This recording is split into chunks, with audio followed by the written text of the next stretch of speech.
আসসালামু আলাইকুম। আপনারা দেখছেন বরজের পর ধরাচ্ছি।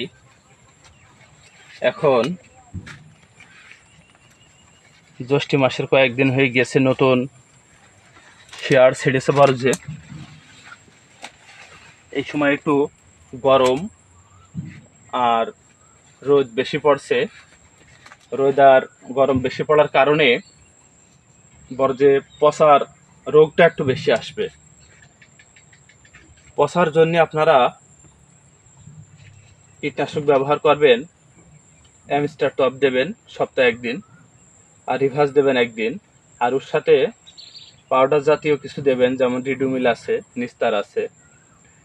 যে যেখানে যে জেলায় থেকে দেখছেন এই পচার বিষ যে কোনো গ্রুপের যে কোনো কোম্পানির একটা দিলেই হবে। আপাতত সপ্তাহে একদিন দিয়ে যাবেন, বিশেষ করে এই জ্যৈষ্ঠ মাসটা, কারণ এই সময় পচার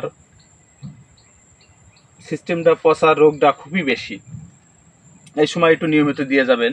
আর মাথায় স্প্রে করাবেন জাবের জন্যে। মাথা এখন এমনিতে বর্ষার সময় ফ্রেশ থাকবে, পচাটাই মূলত ব্যাপার। আর এত গরমে কেবল খাবার শেয়ার ছাড়ছে, বিশেষ করে সার দেওয়া এখন দরকার নেই। এখন মাথা এমনিতেই ভালো হয়ে যাবে। আপনারা দেখতে পাচ্ছেন সার দেওয়া থেকে আপাতত এখন 15 দিন বিরত থাকবেন। এই জন্য মূলত আসলাম। এখন সার দিলে এই গরমে লতাগুলো পচে যেতে পারে, কারণ বরজ চাষ যারা করে তারা বুঝতে পারে পরিশ্রম কতটা বেশি। এত পরিশ্রমের মধ্যে যদি সামান্য একটা ভুলের কারণে আপনি ক্ষতিগ্রস্ত হয়ে যান, তাহলে ক্ষতিটা আপনারই হবে। এই জন্য আপনাদের পাশে আসি। এই চ্যানেলটা যেই দেখবেন অবশ্যই সাবস্ক্রাইব করে যাবেন। আর নিত্য নতুন আমার পান বাগানের ভিডিও আপনাদের দেখাবো, আর নিত্য নতুন পরামর্শ দেবো যতদূর পারি। মূলত এই জন্যই আসলাম, আপনারা কেউ যেন ক্ষতিগ্রস্ত না হন, কারণ ক্ষতিগ্রস্ত আমরাও একটা সময় হতে হতে পিঠে দেয়াল ঠেকে গেছে। আমরা জানি একটা নতুন উদ্যোক্তা বা যারা নতুন চাষি আছেন তারা ক্ষতিগ্রস্ত হলে আপনারা দাঁড়িয়ে থাকতে পারবেন না, কারণ এখানে প্রচুর ইনভেস্ট আর প্রচুর খরচের ব্যাপার। আমাদের এই পানটা দেশি না, এলসি পান। এই বরজটা এখন ছোট চারা, এর আস্তে আস্তে গড়তে হলে অনেক পরিশ্রমের ব্যাপার আছে। এই জন্য আপনারা নিয়মিত, বিশেষ করে এই জ্যৈষ্ঠ মাসটা, পচার ওষুধ ব্যবহার করবেন। আর মাথায় এখন হালকা কিছু দিলেই হবে। ভাটি ম্যাক্স দেবেন সিনজেন্টা কোম্পানির, আর থিওফিট দেবেন সিনজেন্টা কোম্পানির। এগুলা সপ্তাহে একদিন বা 15 দিন পর একদিন স্প্রে করে যাবেন। আর এখন বর্ষার সময়, ঝড়ঝাপটার সময় প্রতিনিয়ত বাতাস হচ্ছে। আপনারা প্রতিনিয়ত পড়গুলা ধরে যাবেন, পড়গুলা ধরে রাখবেন, কারণ আপনার এই লতা বা পড় এটা বেঁচে থাকলে পান এক সময় বড় করা সম্ভব আছে সার দিয়ে, বীজ দিয়ে। এইটাই যদি আপনার নষ্ট হয়ে যায়, ভেঙে যায়, পচে যায়, তাহলে কিন্তু কোনোটাই সম্ভব না। এর জন্য পচা ঠেকাবেন আগে, আর যেগুলো বেঁচে থাকবে এইগুলো আপনারা ধরিয়ে দেবেন, সব সময় ফ্রেশ করে রাখবেন। এমনিতেই পান বড় হবে। পান বড় হওয়ার খাবার দেওয়ারও অনেক সময় আছে। আষাঢ় মাস আসুক, আকাশ ঠান্ডা হবে, মাটি ঠান্ডা হবে, তখন দেবেন। এখন মাটি পর্যাপ্ত গরম, বর্ষার পানিতে মাটির গরমটা বেরিয়ে যাক। আর খাবার শেয়ার এখনো তৈরি হয়নি। খাবার শেয়ার এই যে মাঝে মাঝে দুটো একটা তৈরি হচ্ছে, নিচ করে দেখান এটা। এই যে মূলত দুটো একটা তৈরি হচ্ছে। এই শেয়ারগুলা যখন আরো বেশি হয়ে মাটির এই মাঝ বরাবর চলে আসবে, তখন আপনারা সার দেবেন।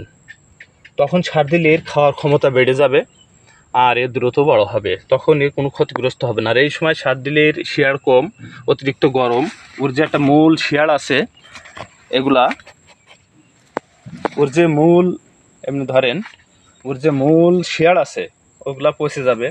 ওগুলা পচে গেলে আপনি আর এই ক্ষেতটাকে খাড়া করতে পারবেন না। কারণ এখানে আমি আবারও বলি, প্রচুর ইনভেস্ট। এত ইনভেস্টের মধ্যে যদি আপনার হাঁপাহাপির কোনো দরকার নেই। এটা 12 মাসের ক্ষেত, বেঁচে থাকলে আপনারা সব সময় বিক্রি করতে পারবেন। বড় চাষ অনেক লাভজনক চাষ, যদি আপনি বুঝে করতে পারেন। আর বুঝে করার জন্য অবশ্যই আপনার একজন পরামর্শদাতা দরকার। পরামর্শ দেওয়ার জন্য আমরা আছি। এই চ্যানেলগুলো মাঝে মাঝে দেখবেন। আমার দীর্ঘদিনের অভিজ্ঞতা থেকে বলছি, এগুলো আপনি সবসময় ধীরে ধীরে, অতিরিক্ত সার প্রয়োগ করার দরকার নেই, অতিরিক্ত কীটনাশক প্রয়োগ করার দরকার নেই। যখন যে সময় সেটা দিয়ে যাবেন। আর মূলত বর্ষার সময় পানির ব্যবস্থাটা, যদি বর্ষার পানি হয় সাথে সাথে যেন বেরিয়ে যায় সেইভাবে আপনি ঢালু করে রাখবেন, যিনি পিলের ভিতরে বা পথের ভিতরে পানি কোনো সময় বেঁধে না থাকে। পানি বাঁধার কারণ কোনো না কোনো সময় আপনার বরজ মারা যেতে পারে। এই জন্য সবসময় পানির দিকটাও খেয়াল রাখবেন।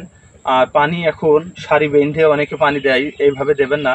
পানি জাস্ট দিয়ে যাবেন, স্প্রে করবেন বা ঢালা সেচ দেন দিয়ে যাবেন, যেন পানি বেঁধে না থাকে। এই কারণেও অনেক সময় পচে যেতে পারে। পচা রোধ মূলত বরজের মূল টার্গেট। লতা থাকলে আপনি একটা সময় আপনি খাড়া হয়ে দাঁড়াতে পারবেন, কারণ বরজের অনেক ব্যয়। এইগুলা পানগুলো এখন ছোট হয়েছে, পানের একটু দাম আষাঢ় মাসের দিক কম থাকে। এগুলো আবার আষাঢ়ে লাভিয়ে দিলে আশ্বিন কার্তিক অঘ্রাণ পৌষ মাঘের দিকে যে আবার বাজার বেড়ে যাবে। 1 বিঘে বরজ থাকলে আপনার মূলত যদি ভালো হয় 4 থেকে 5 লাখ টাকা বেচা কেনা করা সম্ভব আছে। আর যদি আপনারা বরজ চাষের পদ্ধতি না বুঝতে পারেন, আমাদের সাথে যোগাযোগ করবেন, কমেন্টে খোঁজ খবর নেবেন। আমরা আপনাদের প্রতিনিয়ত সাজেশন দেওয়ার চেষ্টা করব। এটাই আর কি, শেষ করতে হবে।